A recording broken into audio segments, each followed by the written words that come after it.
Hello everybody, Jack here, welcome back to another video. In today's video I'm going to be doing the rear coilovers on the Mini. Obviously you've seen I've done the front coilovers, but we're having a bit of a problem with the rears. So the bolts are completely rusted in to the rear axle, which isn't great. And this is the head of one of the bolts, which again, not great. So that bolt snapped while I was trying to undo it with a socket. The head of the bolt just completely snapped off, which isn't great. It meant I could get the passenger side rear strut out, but obviously the rest of the bolt is still in the rear axle. The other side, again, same story, it's completely rounded off. I could try at it, but I'll probably only make it worse. So what I've done is I've organised a guy to come out and drill these bolts out. Only problem is I need to drop the rear axle and everything that's associated with it. So yeah, it's not going to be a fun job, but it is what it is. Let's get cracking. Okay, so this is the back passenger side now. I've took out, I think it's called the rear control arm maybe. I took it out, and obviously as you can see it's not there, there's no brake anymore. So I'm going to show you how to do it on the other side. Okay, so we're in the driver's side rear well now. Got the wheel off obviously. So what I'm going to do first is just spray everything down with a bit of WD-40. That one too. We're also going to spray down that bolt there. And the other side of it, and the bottom tie rod. Cool. Let's get cracking. So we're going to do the bottom bolt first. It's a 16mm, got the breaker bar on it, so it's a little bit tight obviously, but yeah, bit of perseverance and it'll come out. So this bolt down here is out, which means this, I think this is the control arm. That's free to move now, as you can see. And so what I've also done is unbolted the top of the strut, two 30mm bolts. So that's a little bit free to move. These bolts weren't seized, so that's fine. It's actually just this bolt that's seized, stopping the suspension coming out. Okay, so next we're going to take this bolt out, which is for the upper control arm. This is a 19mm, so yeah, 19mm on there. I'm going to get the breaker bar on it. Okay, so next you're going to need a 7mm Allen key. We're going to remove these caps on the back of the brake calipers. There's one there, and then there's one here.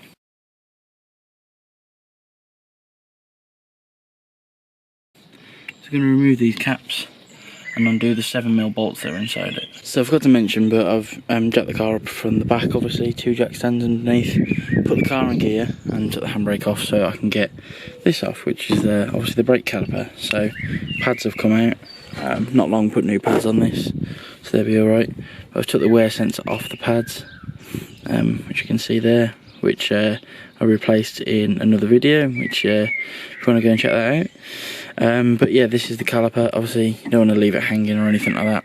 So what I've done on the other side and what I'm going to do on this side is just sort of get it to hold somewhere up here. As long as it's sort of not pulling on the line, you'll be alright. So that's sort of suspended now. So what we're going to do now is get the rear drop links off. So I've got a 16 socket on the front and a 17 spanner on the flats on the back. So I'm just going to take this off with a ratchet now. So that's the drop link out. Slight problem, or well, not really a problem, but the bottom part of the drop link is still in that metal. This happened on the other side as well. It's really simple to take out. It's just like taking it out normally. If anything, it's a bit easier, but yeah, I've got to order 2 new drop links as well because that happened to both of them. So we've got the drop link off now, so that's free from the sway bar. So all we've got to do now is we've got to take off underneath this trim. So there's 2 Phillips screws here and here, I'll show you them, and then there's a big 19mm bolt in there, which is a very big pull on a breaker bar, but we should be good. So let's get cracking. Okay, so there's 2 screws you need to undo. So there's one here,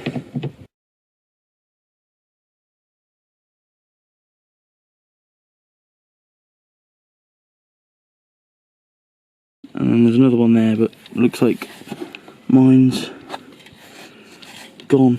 So yeah, just pull this plastic down there, and should be good. Okay, so we've got the screws under here undone. Now there's two 10mm bolts that need to be undone. So there's this one here, and then there's one. The other one is there. They're all covered in dirt, but yeah, they're 10mm. So yeah, clean all the dirt off, 10mm, get them out. So I've pulled back this wheel lining, and as you may or may not be able to see, there's that bolt there. That one is a 19mm. We need to get that off. What I would say is you need to support the bottom of this with a jack, because once that goes, it'll just drop. So support the bottom of it with a jack, and let's get cracking. Alright, so we've got the 19mm on the bolt. So I'm just going to push down. And that bolt's loosening out now, which is nice. I put a bit of WD-40 on it. So yeah, I'm going to get crack on this bolt. The other one took me about 5 minutes because I literally couldn't get enough power in on the ratchet, so I had to keep using the breaker bar, which means sort of taking it off, putting the socket back on and whatever. So I'll be back once this is off. One quick thing I need to mention before we go any further, you just need to remove this line here. This is for the, I think it's for the wheel speed sensor it's called. Let's just pop this line off. A bit of WD-40 helps on there. Okay, so this big bolt's come out with like a, is it a washer? I don't know. But this section is now like free sort of thing. So what we're going to do is get the jack to pull it backwards. So we do still need to disconnect the, I think it's the wheel speed sensor. It's just behind here. You could do it while it's still there, but it's a bit easier to do once it's off the car. So I'm going to move the control arms out of the way and get that sensor out. Okay, so this is like the whole assembly. So obviously this is the rear strut, brake disc. This is your wear sensor. I've got the caliper resting up over on the control arms now. So this is the sensor we need to remove, the wheel speed sensor. It's a 10mm bolt, and then you have to use a pair of pliers, I think, to sort of like jiggle it out. And I did spray some WD-40 on it as well. But yeah, let's get this out. So we've got this completely freed from the car. So I'm going to go and take the rest of the drop link off, just as we took the other one off. And then we've got to wait for the guy to come and drill out the strut, and obviously the bolt on the other one. One thing is the ABS sensor did snap, which I'm hoping I'm going to be able to remove the disc assembly and whatever, and then knock that out. Else I'll probably need to get a new one of these, which won't be cheap. Yeah, they're very, very stiff, so just a bit unlucky on my behalf. I will need to get a new sensor line as well. But other than that, I'm going to wait for this guy to come and drill these bolts out. We'll get the coilovers on and put it all back into the car. Okay everyone, so quick little update. I'm still waiting for the 2 new rear trailing arms. I bought them on eBay on Friday or Saturday. So the plan was, as you would have seen before, I was going to remove the rear trailing arms, and then I was going to pay somebody to drill the bolts out. And that was fine, we were going to do that. Then the guy said that he wasn't sure on his availability, so I was like, okay, no problem, just let me know whenever. And then I found online that for the same price, add 20 quid postage, I could get both new rear trailing arms, and they're a lot less rusty than my current ones. So it made sense to pay the 20 quid extra and get them shipped here. Yes, I had to wait a little bit longer. He was free before now, but that's just part and parcel of it really. So the rear trailing arm should be here tomorrow or Wednesday. It's currently Monday. So as well as the rear trailing arms, I had to get 2 new rear drop links as well. Both of them seem to break in the same place. I did have a knocking noise coming from the back passenger side while the car was still driving. So that probably was the cause of that one. And it was a relatively loud noise, so I'm guessing that the other side was part of the noise as well. So anyway, they've arrived this morning.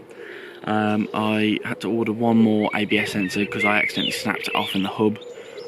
Although I think that the new trailing arms do come with them, but it's not really a problem. I'll just keep it in the shed for if I ever need it. But that was about a tenner. So yeah, bit of an expensive job. The coilovers themselves are 260 quid, and I think I figured it out yesterday. The entire thing so far has already cost about £510 with tools and parts and whatever. So yeah, not the cheapest by a long chalk, but hopefully it should look good once it's all done. So the parts have arrived nearly 2 weeks later. The rear trailing arms, got 2 of them, as I mentioned before. So yeah, let's get them fitted. First things first, I'm going to strip out the ABS sensor from both sides, because they came with ABS sensors. So I'm going to strip them out from both sides. If you don't know how to do that, go and check out the video that's over on the eye thingy over here. Go check that out, and I show you in that video how to do the brake pad wear sensor, which is in the exact same place as the ABS sensor. So I'm going to get that stripped out now, and we'll get the rear trailing arm fitted. Okay, so I've stripped out the ABS sensor, so we're just down to the brake pad wear sensor. You can see that's the ABS sensor connector there. So what we're going to do first is just get the rear trailing arm mounted via the bolt that's in here, via that bolt, and then we'll get it connected to the lower and upper control arms, and then finally get the drop links on. So yeah, I'm going to get that fitted now.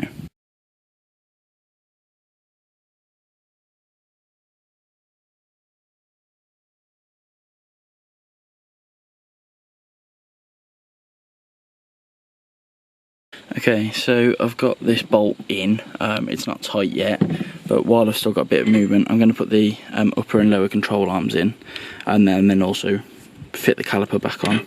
So I'm just going to move these into place. Now this one, they just sort of push into place.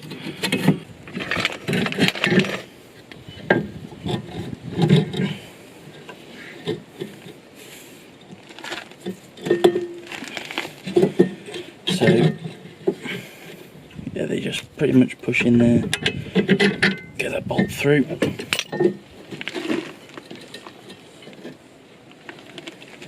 do the same to the top. And then I'm going to support it with the jack again.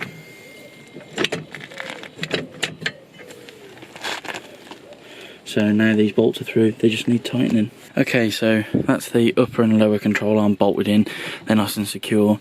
So we're going to put the caliper in now. Obviously, I still need to put the pads in these. I will be changing all this soon, so don't worry too much. But yeah, I'm going to rewind the piston in this, and then I'm going to put the pads back in and bolt the caliper back in with these bolts here and the ones here as well. Okay, so it's finally time to install the new coilover. I've got the rear trailing arm in. I've done all the bolts up nice and tight. So basically all the bits you need to swap over are this orange washer, and basically everything you can see here needs to go onto the new coilover. Pay attention to which top mount is which. So this has got an R on it, so it's for the right side. The other one's got an L on it, and yeah, you want that little cable thingy to be towards the back of the strut, and yeah, we're going to put it in place. Okay, so we're going to bring the strut up from the bottom, just like so, keeping it in the correct orientation, just like that, and then we're going to bolt it in. Okay, so the top strut bolts are in, I took them up, and next we've got to just drop the jack off a bit, because I use the jack to help sort of suspend the strut. Okay, next we're gonna put this strut in place. So we need to basically put the bolt through the back of the coilover and then lift the rear trailing arm until they sort of line up, pretty much, just like that, and then thread it in. So got the rear drop links in place, they're nice and tight. All the bolts are nice and tight now, which is all good. So all I've got to do now is plug the ABS sensor in, and then plug the brake pad wear sensor back in. And there we have it, everything's buttoned up. I've put the arch back on, I've put the screw back in over there. Obviously all the bolts are tight, calipers back on with the pads in, drop links are in, obviously the struts in, all the new bolts are in, so we're sorted. I'm gonna go and do the other side and I'll check back in. So then, big smile on my face because the car is finished. Done both front and rear coilovers, over the moon. Big shout out to Owen, my friend Owen, for giving us a hand. He's probably watching this, so thank you, I really do appreciate it. Definitely owe you a pint or three. But yeah, it's done. I'm over the moon. I'll give you a show of what it looks like now. I have just took it out for a spin, obviously, just to test it and make sure it doesn't scrub too much, and it doesn't. It's perfect now. But yeah, it's finished, thank God. I'm really pleased with how it looks, so I'll show you how it looks now. And yeah, let me know what you think. Do you reckon it's too low, or does it need to go lower? So yeah, here we go. So this is the front driver's side, as you can see. You can still see the tread here. And this is the passenger side rear, same again. This is what the other side looked like, to be fair. But yeah, thank you for watching this video. I hope you learned something. Obviously I had an absolute mission with the rear trailing arms. I'll leave a link to where I bought them from in the description. But yeah, other than that, I hope you enjoyed the video. Share it if you found it useful, give it a big thumbs up, and I'll see you in the next one.